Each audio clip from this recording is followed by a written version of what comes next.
Hello, this is Devin Hobb with Remax, and we're going to go over some of the statistics that we know are affecting Utah real estate as well as national real estate. And I think you'll be happily surprised with the data. So, first off, um, this is a chart showing the amount of showing requests that we get, and it's comparing last year to this year. Right here is the baseline of the first week of January and how many showings we get, how many showings we had on that week, which last year and this year were the same. And the blue line is last year. So blue line, as spring approaches, you have more buyers requesting showings, and that's normal. The orange line is this year, and it did go up. We are actually selling more homes, and we had more showing requests this year than last year up until March. About March 13th is when the behavior changed in the market due to the corona being taken serious, and at that point we started going down. And what's very interesting, though, let me move this, is April. We're now starting to go back up. So the behavior changed, and then now it seems like they're coming back out and getting busy showing houses. So this is a national chart. The last one was just for Utah. This one's nationally the showing requests, and the same thing. March 13th, nationally, we were off to more showings than last year, but then it dipped down. And again, right here around April 7th and 10, you start seeing an uptrend in showing requests. So that's good news. This one is interesting. It starts at the beginning of January, and let me get this out of the way. So up here, orange is 2019 this time, and blue is 2020. So the amount of listings that were trying to sell, but they decided not to. It may not be because it was difficult or whatever, but they postponed their reasons. So going into January and February, you could see that there are a normal amount of people that do decide not to sell. I would imagine the number one reason is they probably are just going to wait till spring. I will just sell in the spring or summer. So last year, it was pretty much neck and neck until again, like March 13th. Then you had more people choosing to wait or choosing to take their home off the market. They were trying to sell, and they said, we're going to wait. And so we'll just wait and see what happens and pull it off. So we had a spike in off market listings where they decide to wait. This one's also interesting.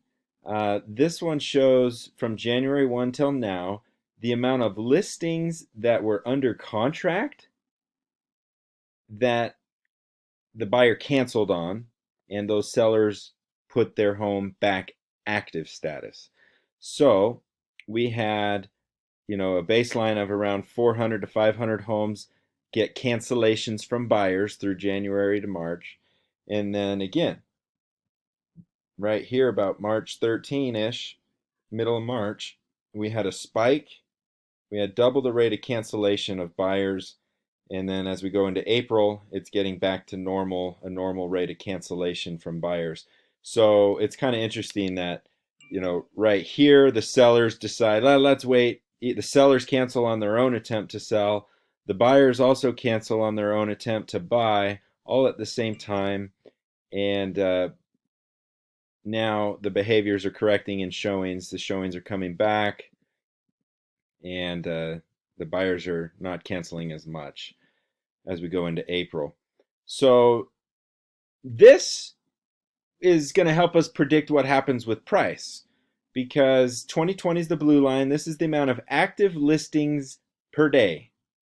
And you see that we've got on average 1,500. In January, we had 1,500 less homes for sale.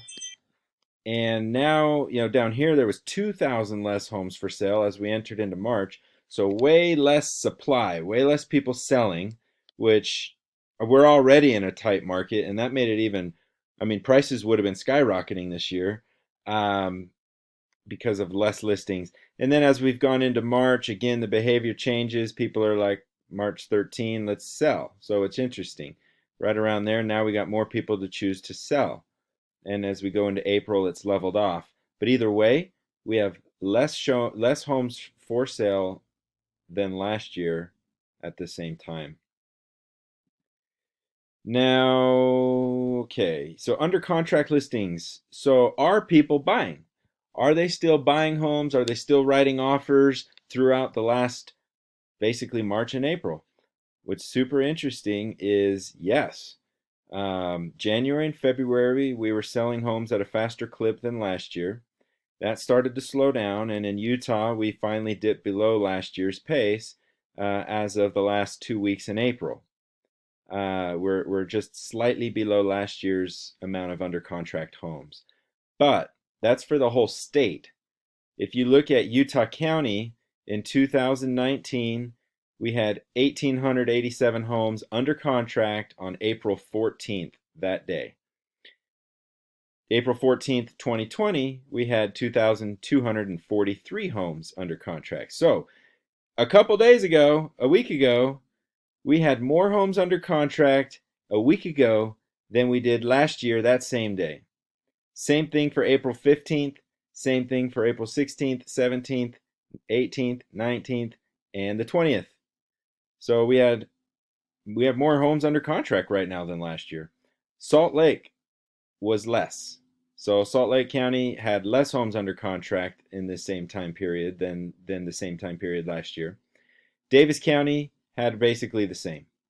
So we're really not being in our marketplace. We're really not affected by this, and so this just shows that Utah County from 2010 to 2018 was growing at over double the rate as Salt Lake, which could explain why over here we still have more homes under contract this year than last year. We have a stronger market and growth rate than Salt Lake does in Utah County. Now, so what's selling? Okay. Uh, we're going to look at the actual sold homes from March and April of 2019 and March and April in 2020. Now, April's not done yet. I'm making this video April 22nd, and I don't have all the data for the rest of the month, but we'll take a look at March and April, 2,000 homes, 2,400, almost 2,500 homes sold in last year, each of those months. The average negotiation rate last year was 100%, meaning there was no negotiating.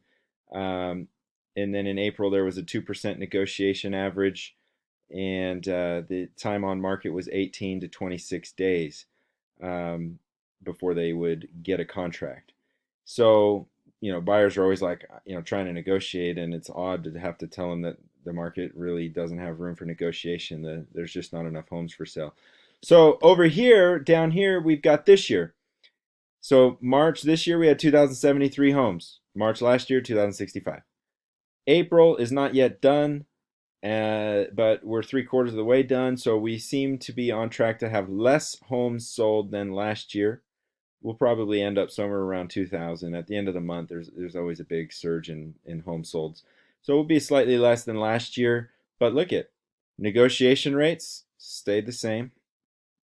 Over here, the days on market are actually less.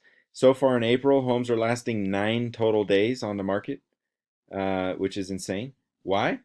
Because we have less homes for sale than last year. Therefore, they will sell faster, assuming buyers aren't out of the market, which we know from this graph that they're not.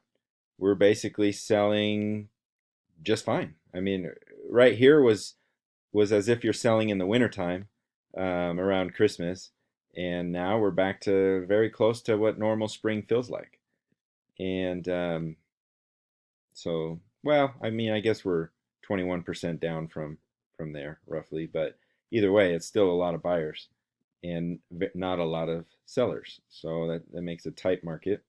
Where are we at? So now let's go back to, okay, so do real estate prices fall when there's a recession?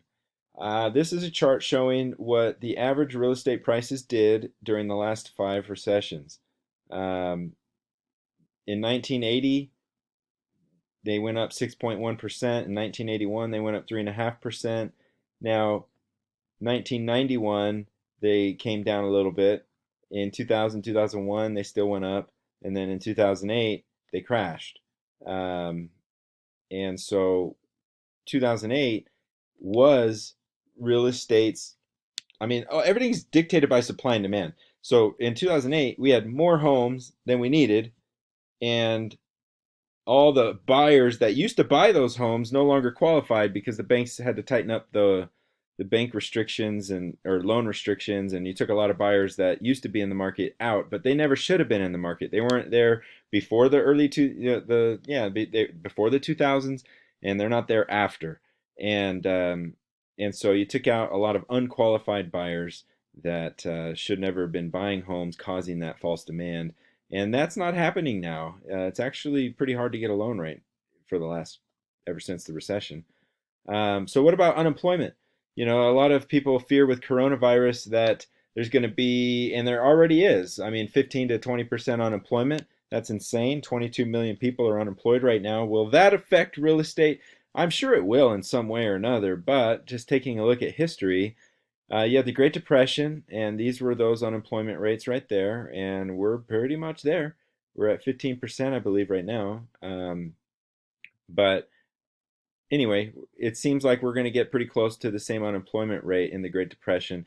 In the last recession, where real estate caused the problem, there was around 8, 9% unemployment, and it's proposed that we're going to see 15% unemployment this year and maybe 6 to 8% next year. And so, anyway, we're definitely going to have unemployment. And this chart shows historically what unemployment rates have done in real estate.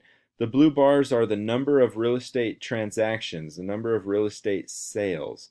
And so, as loans got ridiculously easy to get and stated income, and as like in The Big Short, you had like strippers buying like rental properties all over the place in Florida. And so, you've got basically this whole chunk of buyers that never really should have been there. They were not ever qualified. And then that all popped. Real estate was the problem, and it came down, and now we've had, a normal amount of transactions because lending guidelines are pretty strict. So anyway, when unemployment rate in the 90s was 7.5, it looks like real estate transactions did dip a little bit, not much. And then when they were 6% unemployed in the 2000, they didn't really slow down. Loans got easier to get and they sped up. And then 9.6 unemployment rate. But really, I don't believe the unemployment rate is the direct correlation to home sales.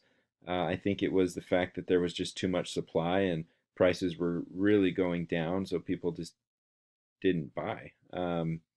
So anyway, but now we have a pretty healthy market. The real estate indicators are healthy. Um, so going forward, what can you expect in Utah in the long term? I've made a video about this in the past, but Utah is expected to double by 2045, it looks like, or Utah County is going to double by 2045. So we're experiencing a bump in the road, but as it doubles, where are these homes going to go? The red area is land that is available. Um, so mostly Eagle Mountain area, that whole valley. There's not much land left for building homes on the east side of the lake. And in Salt Lake, there's only 65,000 acres left to be divided across industrial, commercial, and residential out in these outskirts. So we're getting landlocked. I mean, so anyway, I compare our geographics to like Seattle and LA. There's just only so much land, and once it gets built out, the prices from there just skyrocket as people continue to want to move there. There's no new places to go, so they just got to pay more than the next guy. And so we have a little bit of land here left, a lot over here, and so we do have room to expand, but it's going to be on the west side, and this east side is going to be coming at a premium because you got the mountain and the water, and that is your barrier. So like Texas, it grows so much, but the rings around the cities just get bigger and bigger because there's plenty of land. So anyway, I hope that this was all helpful. Last week I listed a home for 609. We got a full price offer in 3 days. We had 8 showings in 3 days. It was just fine. So I do believe that we're going to have some hiccups. There's going to be some hard times, but real estate in general, in our market at least, does have a pretty high demand. So we might experience a little bit of a price adjustment, but I don't believe it'll be much more than maybe 5, 10% max. And it may not even happen. So that's it. Thanks.